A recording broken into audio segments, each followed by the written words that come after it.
இந்த மாதத்தின் பிறை 10வது தினம். நாம் இன்று பிறை 8வது தினத்தில் இருக்கின்றோம். நாளை மறுதினம் பிறை 10. அதற்கு நாங்கள் ஆஷுராவுடைய தினம் என்பதாக சொல்லுகின்றோம். அப்படிப்பட்ட அந்த தினத்தில் வரலாற்றில் பல வகையான நிகழ்வுகளை அல்லாஹ் நடாத்தாட்டி இருக்கின்றார். அனைத்து வஸ்துக்களும் அல்லாஹ்வின் கட்டுப்பாட்டில் இருக்கின்றது. இந்த வானமும் பூமியும் மலைகளும் காற்றுகளும் அல்லாஹ்வின் கட்டுப்பாட்டில் இருக்கின்றதோ இது போன்றுதான் மனிதனது சிந்தனையும் அல்லாஹ்வின் கட்டுப்பாட்டில் இருக்கின்றது. வகையான இன்னல்களும் பிரச்சனைகளும் அடுத்தவர்களிடம் சொல்ல முடியாத ஆயிரம் துயரங்கள் எங்களது வாழ்க்கையை வாட்டி வதைக்கலாம். அப்படிப்பட்ட பிரச்சனைகளை இப்படியான தினங்கள் வருகின்ற போது நாம் அல்லாஹ்விடம் முன்வைத்து அதற்கான தீர்வுகளை பெற்றுக் கொள்ள வேண்டும். நாளை தினம் பிறை 9, நாளை மறுதினம் பிறை 10வது தினம். இந்த 2 நோன்புகளையும் நாங்கள் நோற்றுக்கொள்ள வேண்டும். நாளை பிடிக்கின்ற நோன்பு என்பது பிறை 9வது தினம், அது யூதர்களுக்கு மாற்றம் செய்வதற்கு.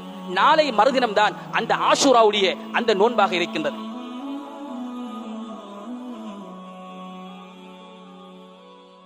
மதிப்புக்குரியவர்களே, இஸ்லாமிய வரலாற்றில் இஸ்லாமிய மாதங்களில் அல்லாஹ் கண்ணியமான 4 மாதங்களை தேர்வு செய்து அந்த 12 மாதங்களில் ஆரம்ப மாதமான முஹர்ரம் மாதத்தையும் அல்லாஹ் கண்ணியமான மாதமாக ஆக்கி வைத்து இஸ்லாமிய மாதங்களின் கடைசி மாதம் துல் ஹஜ்ஜுடைய மாதத்தையும் அல்லாஹ் கண்ணியமான 4 மாதங்களில் ஒன்றாக ஆக்கி வைத்திருக்கின்றார்.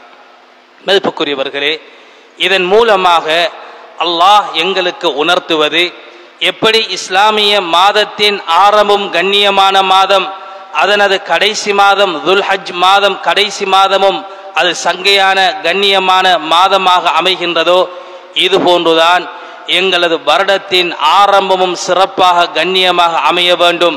வருடத்தின் இறுதியும் அது சிறப்பாக கண்ணியமாக அமல்கள் நிறைந்த ஒரு சந்தர்ப்பமாக அமைந்து கொள்ள வேண்டும்.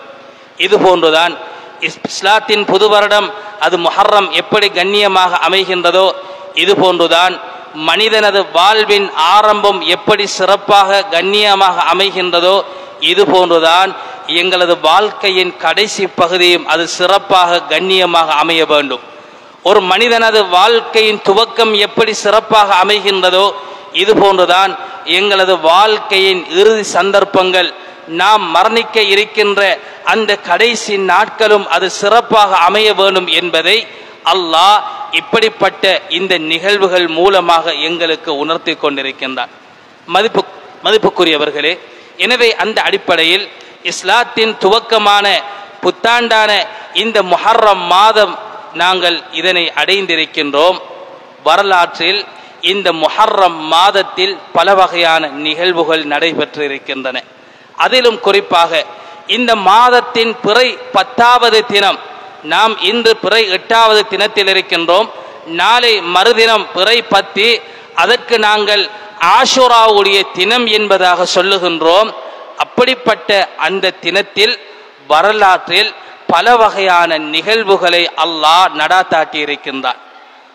மதிப்புக்குரியவர்களே, ஆதாரபூர்வமான ஹதீதுகள் மூலமாக நிரூபணமான பல வகையான வரலாற்று சரித்திரங்களை அல்லாஹ் இந்த முஹர்ரம் மாதம் பிறை 10வது தினம் நாம் ஆஷுராவுடைய தினம் என்று சொல்லுகின்றோமே அந்த தினத்தில் அல்லாஹ் நடாத்தாட்டி இருக்கின்றார். அதில் மிக முக்கியமான ஒரு நிகழ்வுதான் புகாரி முஸ்லிம் போன்ற கிரந்தங்களில் பதிவு செய்யப்பட்டிருக்கின்ற மிக முக்கியமான ஒரு நிகழ்வும் வாழ்க்கையில் எங்களுக்கு பல வகையான பாடங்களை கற்றுத்தருகின்ற பல வகையான பாடங்களை எங்களுக்கு உணர்த்துகின்ற மிக முக்கியமான ஒரு நிகழ்வு அந்த தினத்தில் நடைபெற்றிருக்கின்றது. அதுதான் நபி மூசா அலைஹிஸ்ஸலாம் அவர்களையும் அவர்களை ஏற்றுக்கொண்ட அந்த பனு இஸ்ரவேலர்களையும் அல்லாஹ் மிக பெரும் கொடுங்கோல் ஆட்சியாளன் ஃபிர்அவுனுடைய அநியாயத்தில் இருந்து அல்லாஹ் பாதுகாத்தது அந்த ஆஷுராவுடைய தினமாக இருக்கின்றது. மதிப்புக்குரியவர்களே, வரலாற்றில் பனு இஸ்ரவேலர்கள் மிக பெரும் அநியாயங்களுக்கும் அட்டூழியங்களுக்கும் முகம் கொடுத்து வந்தார்கள். பல 100 வருடங்கள் அதனை தட்டி கேட்பதற்கு யாரும் இல்லாத அளவுக்கு மிக பெரும் அநியாயங்களுக்கு உட்பட்ட ஒரு சமூகமாக வரலாற்றில் பனு இஸ்ரவேலர்கள் வாழ்ந்து வந்தார்கள். உலகத்தில் அடிமைகளாக வாழ்ந்து வந்தார்கள்.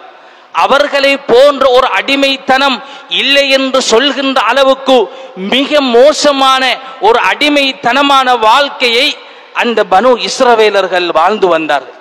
எந்த அளவுக்கு என்றால் அவர்கள் நினைத்து வந்தார்கள், நாங்களும் எங்களது பரம்பரையினர்கள் அனைவர்களும் இந்த ஃபிர்அவுனுக்கு நாங்கள் அடிமைகள் என்ற ஒரு மிக பெரும் துர்ப்பாக்கிய நிலை என்ற சிந்தனையில் அந்த பனு இஸ்ரவேலர்கள் வாழ்ந்து வந்தார்கள். எந்த அளவுக்கு என்றால் மிருகத்தை விடவும் மிக மோசமாக வேலை வாங்கப்பட்ட ஒரு சமூகமாக உலகத்தில் பனு இஸ்ரவேலர்கள் இருந்தார்கள். மதிப்புக்குரியவர்களே, எப்படி அன்றைய காலத்தில் சுமைகளை சுமப்பதற்கான எருதுகளாக நாங்கள் அதே போன்று வரலாறுகளில் எங்களுக்கு முன்னால் உள்ள காலங்களில் நாங்கள் ஒட்டகங்களை கழுதைகளை அந்த சமூகத்தில் உள்ளவர்கள் பயன்படுத்தினார்களோ, இப்படிப்பட்ட மிருகங்களை விடவும் மிக மோசமான ஒரு நிலைக்கு உட்பட்ட ஒரு சமூகமாக பனு இஸ்ரவேலர்கள் வாழ்ந்து வந்தார்கள். அது மாத்திரமில்லாமல் அவர்களே ஆயிரக்கணக்கான ஆண் குழந்தைகளை ஃபிர்அவுன் அழித்தொழித்த வரலாற்றையும் நாங்கள் அறிந்திருக்கின்றோம்.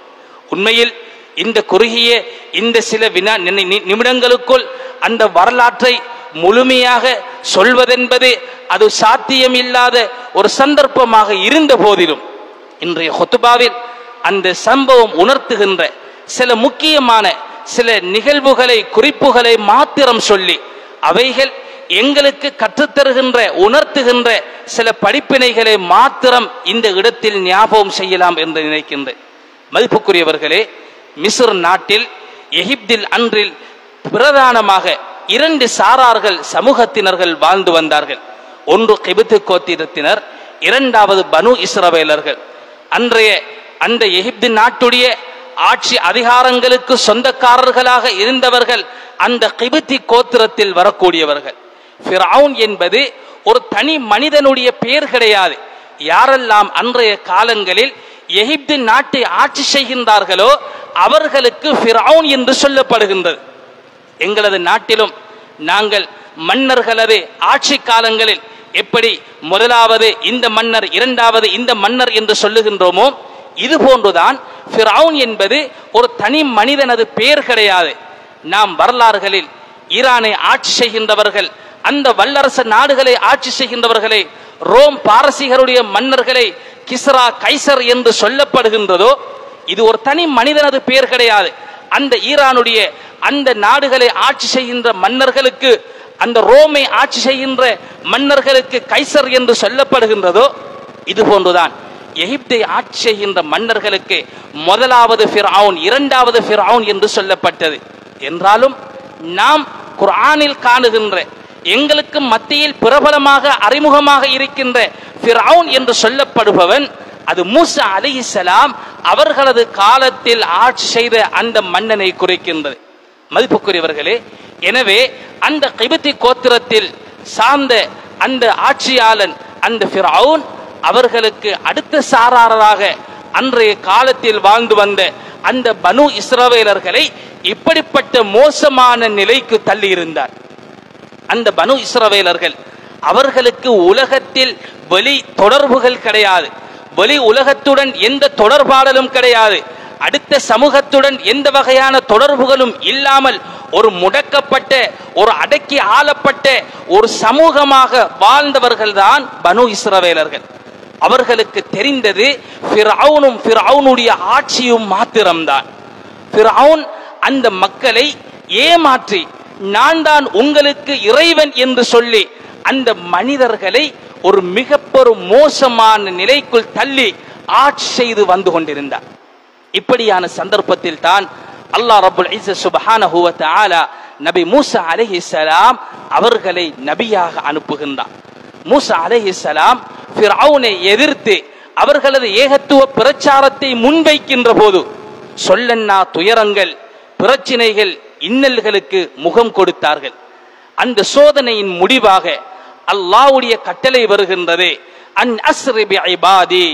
மூசா அலைஹிஸ்ஸலாம் அவர்களே, நீங்கள் என்னை ஏற்றுக்கொண்ட அந்த அடியார்கள் பனு இஸ்ரவேலர்களை அழைத்து கொண்டு நீங்கள் எகிப்து நாட்டை விட்டும் நீங்கள் புறப்பட்டு வந்து விடுங்கள். மூசா அலைஹிஸ்ஸலாம் அவர்களை ஏற்றுக்கொண்ட அந்த பனு இஸ்ரவேலர்களை அழைத்து சொன்னார்கள், எனது சமூகமே, அல்லாஹ்வின் கட்டளை வந்திருக்கின்றது. நீங்கள் இதுவரை அனுபவித்த இந்த அடிமைத்தன இந்த நிலைமை மாற்றப் போகின்றேன். உங்களுக்கு சுதந்திர காற்றை பெற்றுத்தரப் போகின்றேன். நீங்கள் உலகத்தில் நிம்மதியாக வாழுகின்ற ஒரு நிலையை அல்லாஹ் ஏற்படுத்த போகின்றான் என்று நபி மூசா அலைஹிஸ்ஸலாம் அந்த பனு இஸ்ரவேலர்களை பார்த்து சொன்னார். அல்லாஹ்வின் கட்டளை வருகின்றது, அன் அஸ்ரி பி இபாதி, எனது அடியார்களை அழைத்துக் கொண்டு நீங்கள் இரவோடு இரவாக இந்த எகிப்து நாட்டை விட்டும் நீங்கள் புறப்பட்டு விடுங்கள். மூசா அலைஹிஸ்ஸலாம் இந்த அறிவிப்பை பனு இஸ்ரவேலர்களுக்கு சொல்லுகின்றார்கள்.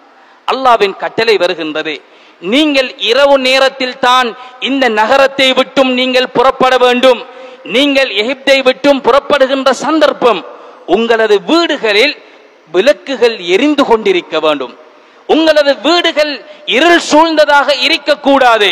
உங்களது வீடுகளில் விளக்குகள் எரிந்த நிலையில் நீங்கள் இந்த தேசத்தை விட்டும் புறப்பட வேண்டும். காரணம், உங்களது வீடுகளில் இருள் சூழ்ந்து விட்டால் ஃபிரௌன் இலகுவாக உங்களை அடையாளம் கண்டு விடுவான். அடிமைகளாக வாழ்ந்த இந்த பனு இஸ்ரவேலர்கள் இந்த தேசத்தை விட்டும் சென்று விட்டார்கள் என்ற தகவலை அறிந்து விடுவார்கள். எனவே உங்களது வீடுகளில் விளக்குகள் எரிந்து கொண்டிருக்கும் நிலையில் நீங்கள் இந்த நாட்டை விட்டும் புறப்பட்டு விடுங்கள்.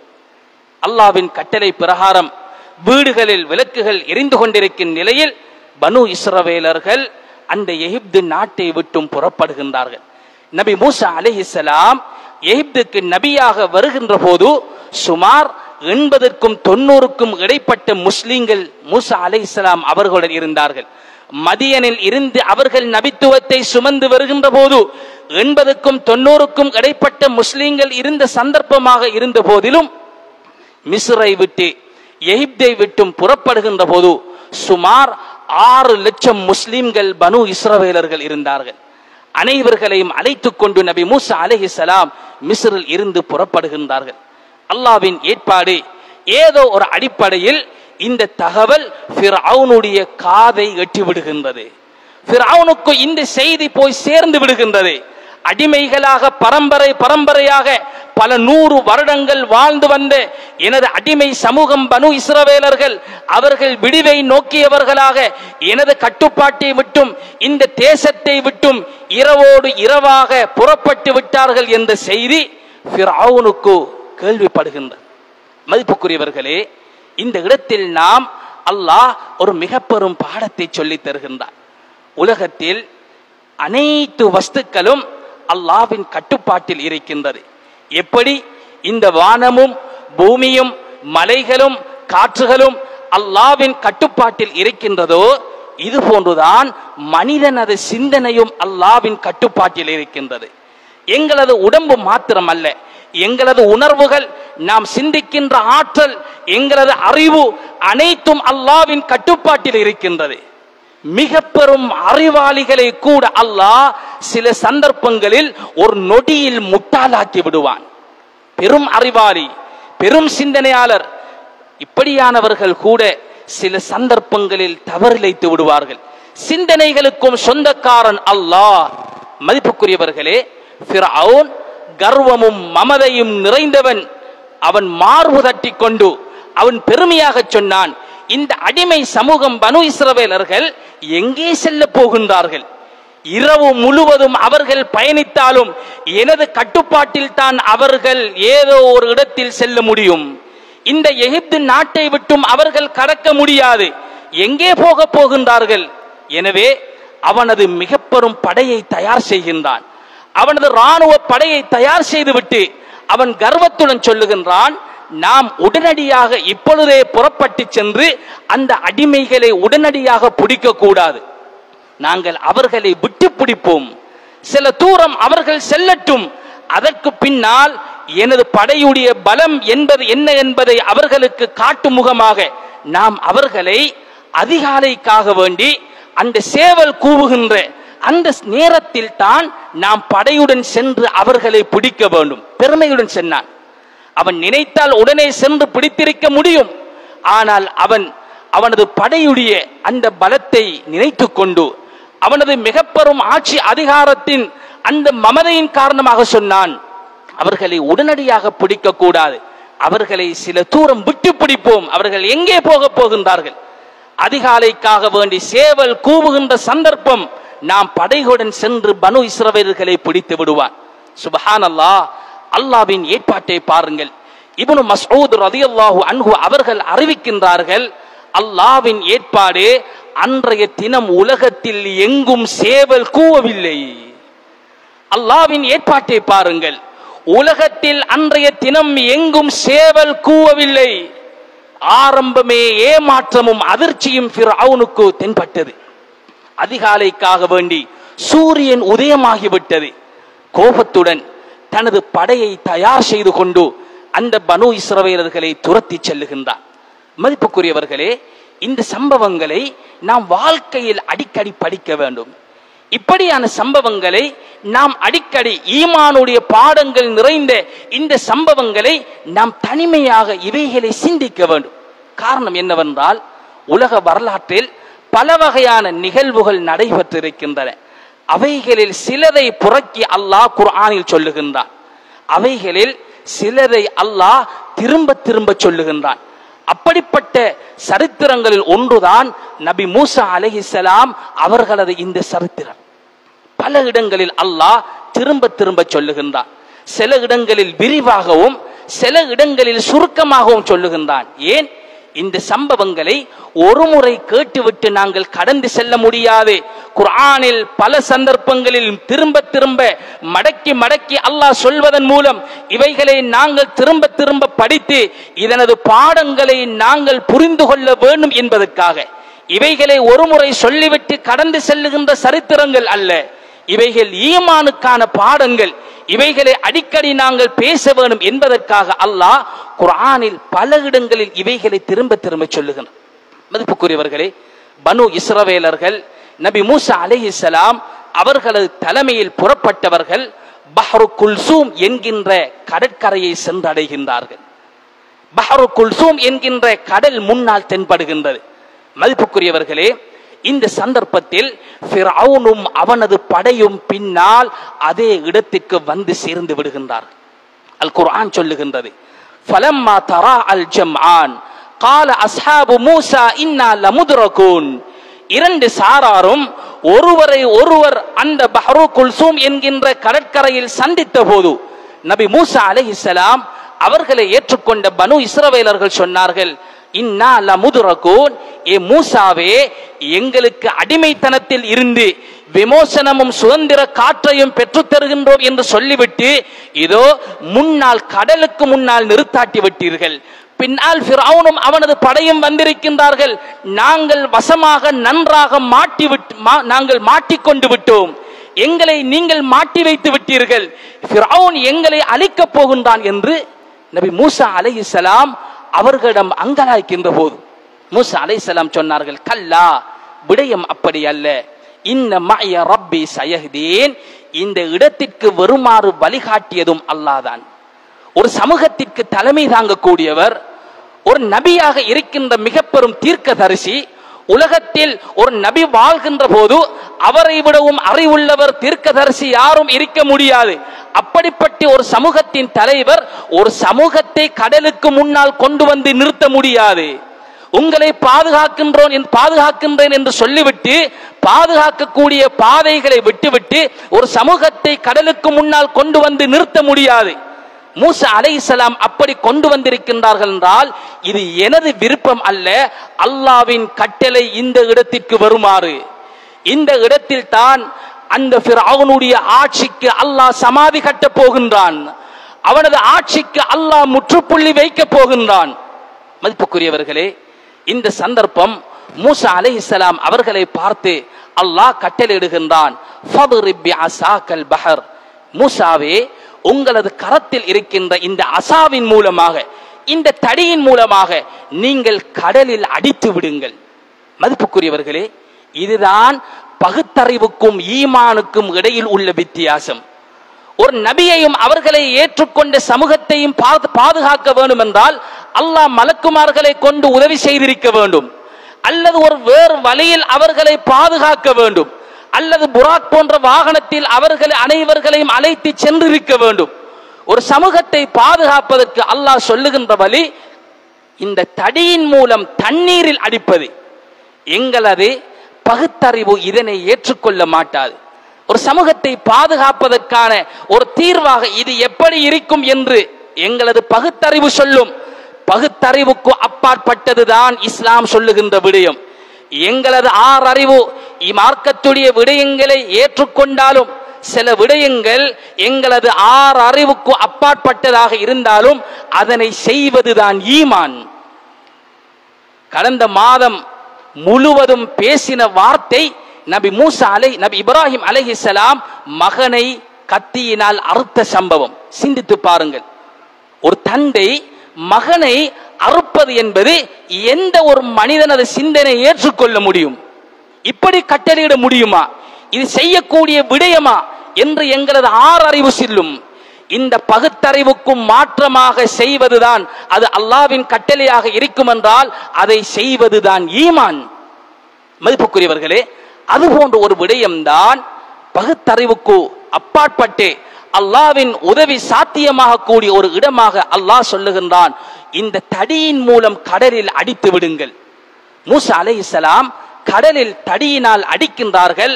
கடலை அல்லாஹ் 12 பாதைகளாக ஆக்கி கொடுக்கின்றான். எந்த அளவுக்கு என்றால் தஃசீருடைய உலமாக்கள் சொல்லுகின்றார்கள் 12 பாதைகள். அந்த 12 பாதைகளுக்கு இடையிலும் அல்லாஹ் தண்ணீரை கண்ணாடி போன்று ஆக்கி கொடுத்தான். இந்த பாதையினால் செல்பவர்கள் அடுத்த சாராரை பார்த்து கொண்டு சென்றார்கள். இது கட்டுக்கதை அல்ல, இது குர்ஆனில் சொல்லப்படுகின்ற விடயம். கடலை அல்லாஹ் பாதையாக ஆக்கி கொடுத்தான். மூசா அலைஹிஸ்ஸலாம் அவர்களையும் அவர்களை ஏற்றுக்கொண்ட பனு இஸ்ரவேலர்களும் அந்த பாதையினால் நடந்து செல்கின்றார்கள். எந்த அளவுக்கு என்றால் அவர்களது குதிரையின் கால் குளம்பு சப்தங்களை அவர்கள் கேட்டார்கள். இது கடலில் தண்ணீரை அல்லாஹ் பாதையாக ஆக்கி கொடுத்தான். கர்வம் பிடித்த ஃபிரௌன் நினைத்தான், இந்த அடிமைகள் இந்த பனு இஸ்ரவேலர்களுக்கு இந்த கடல் பாதை கொடுக்கும் என்றால் நான் யார்? இந்த நாட்டுடைய ஜனாதிபதி. இந்த கடல் எனது கட்டுப்பாட்டில் இருக்கின்றது, எனக்கும் இது பாதையாக மாற வேண்டும் என்ற மமதையினால் அவனுடைய படையுடன் அந்த பாதையில் இறங்கி விடுகின்றான். நடுப்பாதையை அடைந்தவுடன் அல்லாஹ்வின் கட்டளை வருகின்றது, கடலே நீங்கள் மீண்டும் தண்ணீராக மாறிவிடுங்கள்.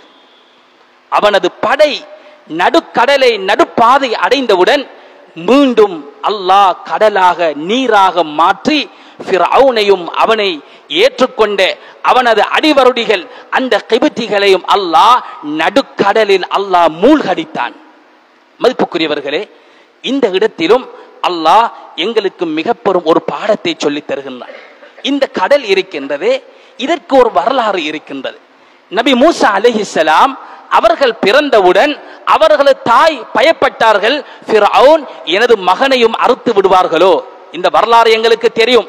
மூசா அலைஹிஸ்ஸலாம் பிறக்க கூடாது என்று லட்சக்கணக்கான குழந்தைகளை அறுத்தான் ஃபிரௌன், கொலை செய்தான். எந்த குழந்தை பிறக்க கூடாது என்று நினைத்தானோ அந்த குழந்தை பிறந்தது. அந்த தாய் பயந்தார்கள், எனது மகனையும் ஃபிரௌன் கொன்று விடுவான். அல்லாஹ்வின் கட்டளை, ஃபல்கிஹி ஃபில் யம், ஏ தாயே உங்களது குழந்தையை நீங்கள் இந்த கடலில் போட்டு விடுங்கள். உங்களுக்கு பிற்காலத்தில் உங்களது மகனை ஒரு நபியாக ரசூலாக ஆக்கி உங்களது கரத்தில் நாங்கள் கொண்டு வந்து சேர்ப்போம்.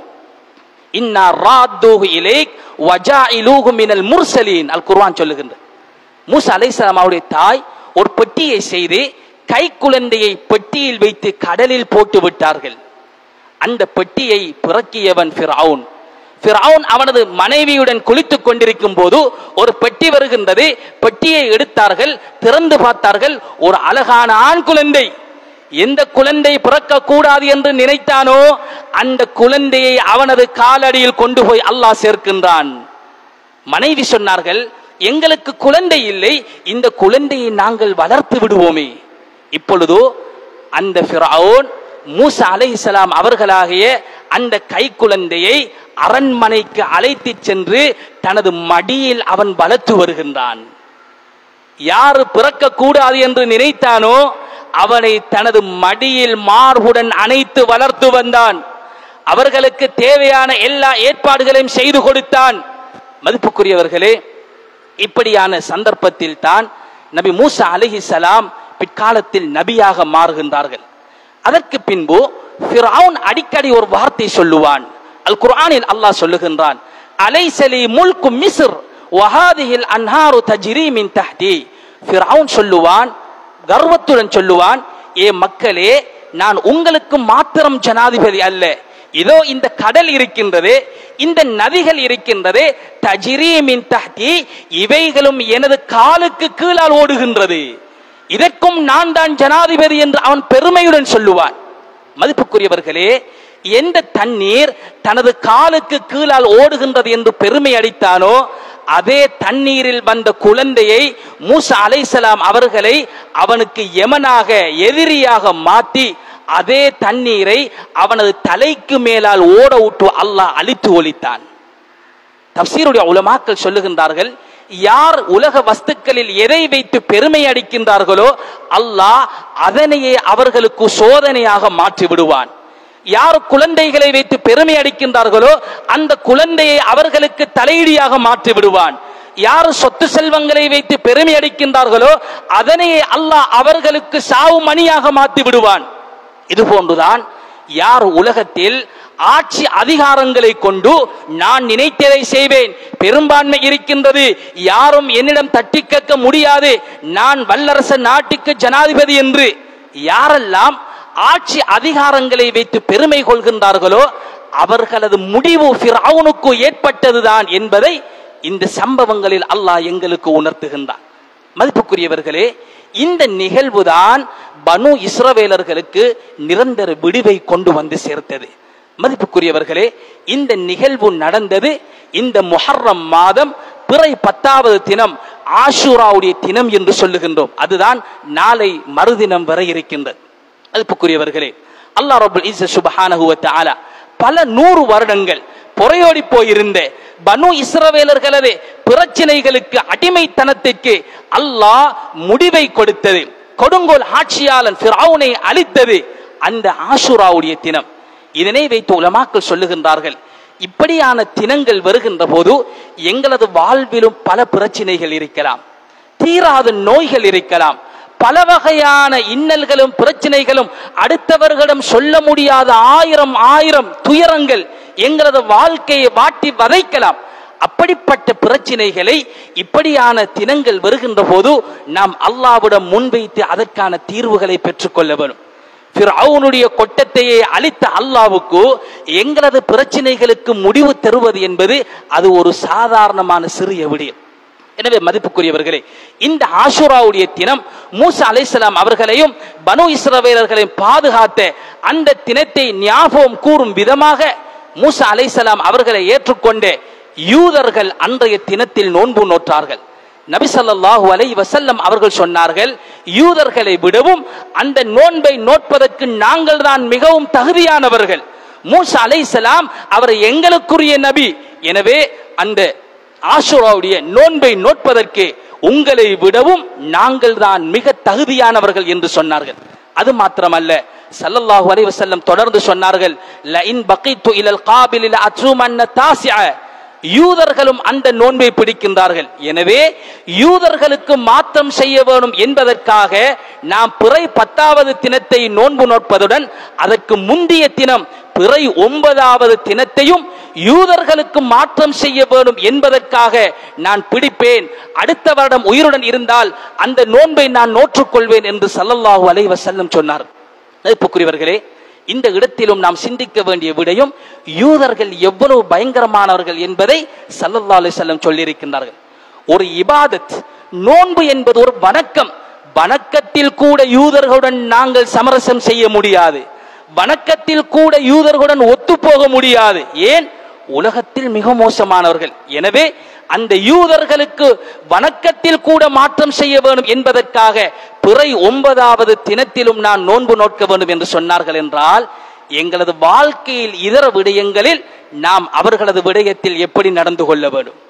வணக்கத்திலேயே அவர்களுக்கு மாற்றம் செய்ய வேண்டும் என்றால் வாழ்க்கையில் எங்களது உடை நடை பாவனைகளில் நாம் அவர்களுடன் ஒத்துப்போக முடியுமா என்ற விடயத்தை நாம் எங்களுக்குள்ளே கேள்வி கேட்டுக்கொள்ள வேண்டும். எனவே மதிப்புக்குரியவர்களே, அந்த தினம் இன்ஷா அல்லாஹ் நாளை தினம் பிறை 9, நாளை மறுதினம் பிறை 10வது தினம், இந்த 2 நோன்புகளையும் நாங்கள் நோற்றுக்கொள்ள வேண்டும். உண்மையில் நாளை பிடிக்கின்ற நோன்பு என்பது பிறை 9வது தினம், அது யூதர்களுக்கு மாற்றம் செய்வதற்கு. நாளை மறுதினம் தான் அந்த ஆஷூராவுடைய அந்த நோன்பாக இருக்கின்றது. எனவே நாளை மறுதினமும் நோற்றுக்கொள்ள வேண்டும். நாளை பிடிப்பதற்கு யாராவது ஒருவருக்கு சந்தர்ப்பம் கிடைக்கவில்லை என்றால் அவர் நாளை மறுதினம் ஞாயிற்றுக்கிழமையும் அதனை அடுத்து வருகின்ற திங்கட்கிழமையும் அந்த நோன்பை பிடித்துக் கொள்ளலாம். ஒன்று சனியும் ஞாயிறும் அல்லது ஞாயிறும் திங்களும் இந்த நோன்பை நாங்கள் பிடித்துக் கொள்ள வேண்டும். எனவே மதிப்புக்குரியவர்களே, நாம் மேலே சொன்னது போன்று இப்படிப்பட்ட தினங்கள் வருகின்ற போது அல்லாஹ்வை நெருங்கி எங்களது பிரச்சனைகளை முன்வைத்து அதற்கான தீர்வுகளை பெற்றுக்கொள்வதற்கும் இந்த சம்பவம் எங்களுக்கு என்னென்ன படிப்பினைகளை சொல்லித் தருகின்றதோ அவைகளை எமது வாழ்வில் நடைமுறைப்படுத்துவதற்கும் வல்லவன் அல்லாஹ் நம் அனைவர்களுக்கும் தௌஃபீக் செய்வானாக.